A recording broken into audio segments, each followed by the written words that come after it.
We begin with the political aftermath from House Speaker Dennis Bonnen's career-ending comments.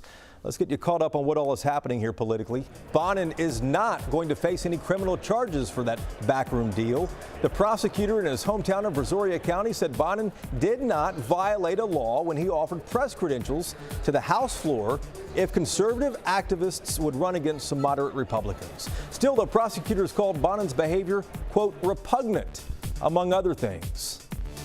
Remember David Whitley? Back in May, he lost his job as Texas Secretary of State after he wanted to purge thousands of people from the voter database that he thought were not citizens.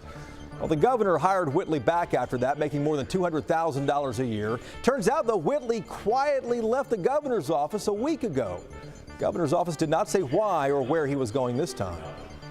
And a handful of Texans were among the Republicans who disrupted the House investigation into President Trump and Ukraine last week.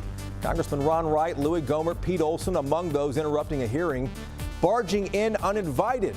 Other Republicans were already part of that hearing, but the Texans said they wanted more transparency. Backroom deal.